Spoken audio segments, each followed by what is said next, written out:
The dangers and blessings of religion. Hang in here with me on this video. Some of you may watch it out of curiosity, but you're not religious. Some of you might be very religious and you want to see what this is about, and this may trigger you. It probably will. Others might be confused. Others will be like, yeah, I completely relate. Religion is one of those subjects, right? You don't bring it up at Thanksgiving and Christmas dinner. Politics and religion, because we have such visceral opinions, beliefs all tied around it. So in this video, let's get into what I mean by dangers and blessings of religion as a whole. Before I get into that, my name is Rob Durlich. I speak on spiritual transformation. I help people navigate the big questions in life and how it relates to living and creating the life that they actually deep from their soul want to live, but everything around them says you can't live and create that kind of life. I help you with that. You can find out more information about me at robdurlich.com, ROBDRLICH.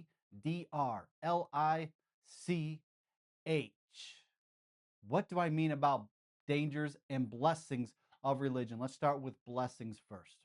I grew up, firstly, if you don't know much about my background, I grew up in an ultra conservative, fundamental Baptist church background. That was my life for 20 years. Very ultra conservative. My mother never wore a pair of pants. She always wore a skirt. There was no TV in the home. You weren't allowed to touch a girl, not even hold hands, until you were married, let alone sex or anything else. It was a very high purity culture, high environment. Our goal, our mission, our commandment from Jesus, from God, was to evangelize the world because the world was going to burn in hell. And so it was our job to completely and utterly go after people and convince them they needed to be saved so they don't burn in hell, our family, our friends, our neighbors, all of it. And inside this environment was a big driving factor of fear. I grew up in a cult. I call it a cult because we had one single pastor who everybody in the congregation, because of how he framed things and how he psychologically manipulated people and how he put himself on a pedestal, he was worshiped. What he says goes. If he said spank your child 300 times, many parents would do that. My dad worshiped him, and this was the environment I grew up in. And see, you had to be fully committed. What we were very, very young, we had to be trained. We were trained into what it meant to be a follower of Jesus, which is what it meant to be a good Christian, which meant preparing ourselves to battle in this world so that people will go to heaven and not burn in hell. In fact, just to kind of show you a little bit of my background and how extreme it was, I remember being 7 years old and I'm standing by my mom's lazy boy. It's in the evening. My dad's at work. He's working in the steel mills. And we have this program that a lot of evangelical conservative churches have. It's called Awana. It's kind of like a Boy Scout program, all centered around you learning the Bible, memorizing Bible verses, doing particular challenges to grow your knowledge and understanding of the Bible at a very, very young age. I was 7. And my mom was helping me memorize my Awana verses. We were on a particular program. I needed to complete it. She wanted me to complete it by a certain time. And I'm 7 years old trying to memorize Bible verses. And she had my Awana book in one hand and a paddle in the other. And so when I could not memorize quick enough, bam, I would get spanked. And I'd be standing by her chair crying, don't cry, memorize, don't cry, memorize, spank, don't cry, memorize, spank. That was my background in religion. That was my background in Christianity. And I've gone and navigated many other instances of religion, of Christianity that I've played with since then. But I want to talk about, firstly, the blessings, but I wanted to paint my background to just understand where I am coming from here. See, religion also carries a host of blessings, a host of truths, a host of things inside of it. See, It is the only vehicle in our society that can help us navigate the bigger questions of life. Who are we? Where do we come from? Why are we here? Who is God? What is this thing that we look up at the stars and we see what else is out there? And how do we relate to this whole mystery called life? See, growing up, I never had to ask those questions because it was told to me. I didn't have those doubts and fears because I was told and, in fact, commanded what they were. Now, I was extreme. My background was extreme, and others do not take those same extreme approaches and seek to honestly have discussions to help us navigate. Here's the beliefs. Here's what we believe the Bible has said, or here's what we believe our religious text says, and how to interpret that. And we have Islam and Judaism and many other religions across the world, all seeking to help us understand who we are, who God is, and how we relate to this big mystery of God, life, and creation. And religion can help us understand spiritual truths and concepts within its framework. It gives us a chance to have community of like-minded people to worship with, to be with, to wrestle with some of these questions. But see, oftentimes religion asks for something that we didn't know we give. And this is what was asked of me. After I left that very conservative denomination, I explored through Christianity, through charismatic, and through other progressive ways. I had a lot of flavors of Christianity that I played with. Ultimately, I was driving at this one question until one point when I felt that I was going to go into ministry. I was teaching, I was invited to churches, I was getting paid to speak. And after one of my events, 2 months later, I didn't know if God existed. See, up until that point, religion had given me a certain framework for understanding God, for how I was supposed to be in this world and how I was supposed to navigate my life. And it told me all the things that I needed to know. And then, in a span of 2 months, the rug was pulled out from underneath of me, and I didn't know if I believed in God. Just like that. How did that happen? Why did that happen? And this is the danger of religion that I want to get to. It gave me so much.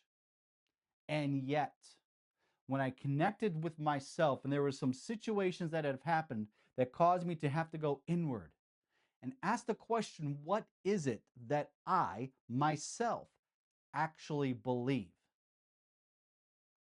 And I couldn't answer that question because I had been told what to believe.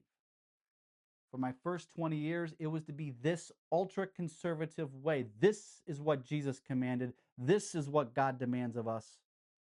And really, when I broke that apart, they were interpreting the Apostle Paul and his writings in an extreme way and fit Jesus into it. And then told it to me with fear. Literally, I will be beaten if I don't get it. And so I took on those beliefs because I was forced to. As a young child, I was impressionable and all the things. Then I became an adult and I started to explore, started to stretch. What does the Bible actually say? And then I came across other people who told me, hey, this is what we believe and this is what you should believe. And I liked it, so I started believing it that way. A little bit looser interpretation, a more expressive, charismatic interpretation. But it was still what someone told me to believe. And when it came down to it, and I had this moment of what do I actually believe, I couldn't answer the question. I couldn't sit with that question inside myself. And it drove me crazy. And it was like the sweater. You pull the one string and the whole sweater unraveled. The rug was pulled out from that one question. What do I actually believe that I believe, not what I'm supposed to believe? See, religion this whole time gave me a pathway of certainty. If you believe this, you receive certainty in return. If you believe it this way, God will bless your life in return. And so that is why I was believing those things. But they weren't my beliefs. They weren't in my body. They were in my head. Logically, this made sense based on the information that was told to me. But in my body, in my core, in my soul, whoa, what is it that I actually believe? See, religion gave me these things. It gave me spiritual truths. It gave me a lot of beautiful things. And there's still spiritual truths and teachings of Jesus that I hold to this day. And that's a big subject for another time. I do want to help people bridge the gap between religion, especially Christianity, and the teachings of Jesus into spirituality that we can experience without it being woo-woo, without it being all this big, in the clouds expression, but to really have tangible, grounded understanding of God's spirit source in the universe and how it works and how we get to be in this world.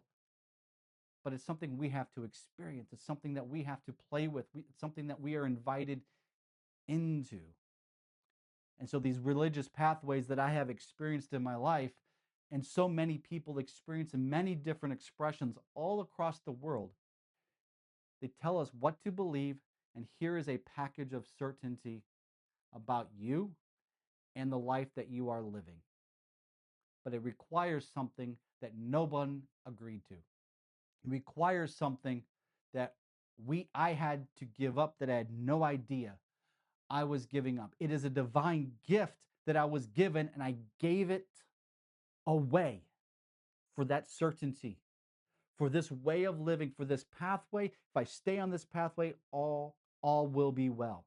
I will be good. I will be a good Christian. I will be a good follower of Jesus. I will be serving the Lord. If I stay in this parameter, I'm good to go. I had to give my agency away. I had to give my personal sovereignty away. And here's the funny thing, Jesus never asked for it. The Apostle Paul, that's where that doctrine comes from. Sacrifice yourself, die to yourself, kill yourself because you are a worthless piece of shit so that you can take on Christ. And it's this weird doctrine of I deny myself, I give my agency, the gift of life that God has given within me, and I give it over to the belief system. That's what was taken from me. That's what I gave away, and I didn't even know it. See, God has given us the gift of life. He has breathed into us the gift of life. That matches most of the Christian doctrine, but that's where it separates. Because God gave me life to live, to experience this magical life in my own power.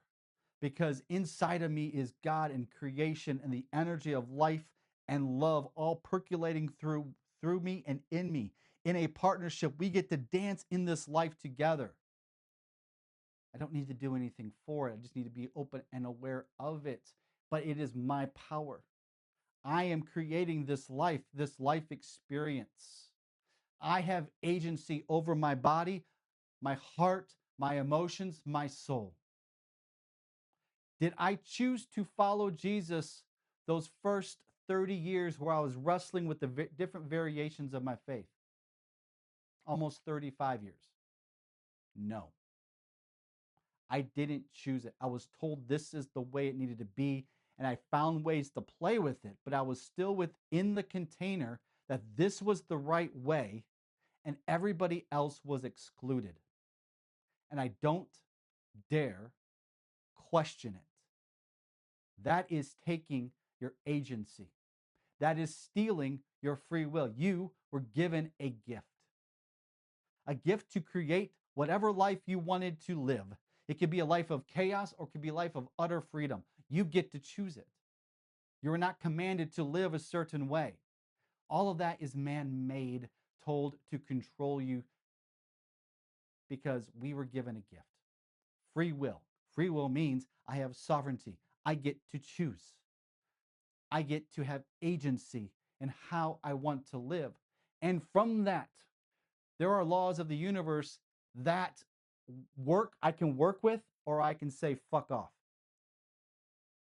This is what I get to choose. And God has given me that gift. And I'm not going to be punished for it, but there is karma. The Bible speaks to it as you reap what you sow. That is a spiritual principle that I still live by. That what I put out into this world is returned back to me. It's the law of mirroring. That how I show up energetically in the world will come back to me. What I put into this life will come back to me. Jesus has the parable of the seeds on different ground. What seeds that I've sown in my heart, thrown on my ground, on my spiritual ground, I get the results of that. That's a spiritual principle, but I get to choose that. And within that, I get to decide what is good for me, what is not good for me, what is blessing and what is a curse. I get to decide that. And if I choose that Christianity or Islam or Judaism or Buddhism or Hinduism or whatever ism it is, I can do that out of my own agency, not through fear, but because this is what my soul is longing for. And I choose it because there is something that I see as richness that is for me that I want, that I choose. The question I have for you, if you are religious, did you choose it? Or were you hoping, let's say, did you choose it at one as a child? As a child, did you choose it? Or are you just following the script from the moment you were born, from the moment you were introduced to it as a child? Maybe you came into the faith as an adult. Why? What did you need in your life that promised to fulfill? Did you choose it out of fear, or did you choose it because this is life? I just want you to choose. Whether you're religious in your particular flavor, a particular denomination, a particular brand, a particular this or that. The question that I have for you is simply this, and I will end my video. Did you choose your beliefs? That is more important than what you say you believe. Did you actually choose them? I leave you with that question because the answer to that